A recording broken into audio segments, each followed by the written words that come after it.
So now we're going to spend a few minutes on important numbers, and we'll go into a little bit more detail on these throughout the course. The first one is your real hourly wage. Write down how much you make per week. Write down how many hours a week you work, but include your commute time and your overtime. This is your real hourly wage. The key points here are to include your commute. So let's compare two different jobs. Your first job is 15 minutes down the road and 15 minutes back, so 30-minute total round trip time, and it pays $40,000 a year. Your second job is $40,000 a year, except that it takes an hour 15 minutes to get downtown and an hour 15 minutes back. And it pays $40,000 a year as well, okay? So now comparing those two job offers, if you're looking at the salary, they're exactly the same.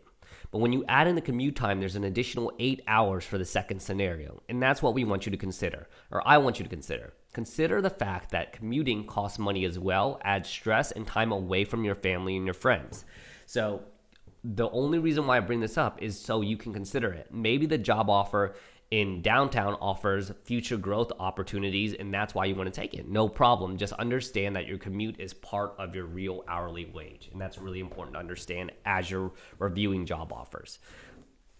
The other key consideration is that driving costs roughly 50 cents per mile because of gas and wear and tear on your car. And the best way to track that is look at the federal reimbursement rate, and that changes every January 1st of every year.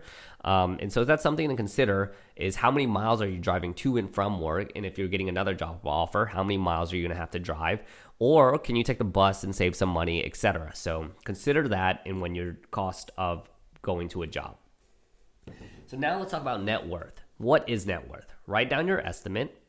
And it is your total assets minus your total liabilities.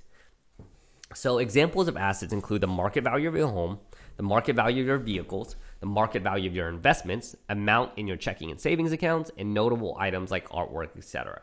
Liabilities include your mortgage, your car loans, your student loans, your credit card debt, and any other type of debt, medical bills, etc.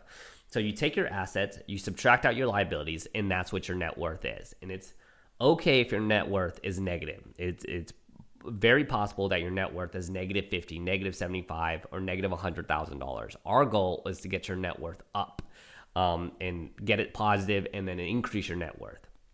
So now let's talk about the core principle number one. Earn more than you spend and create a $1,000 emergency fund.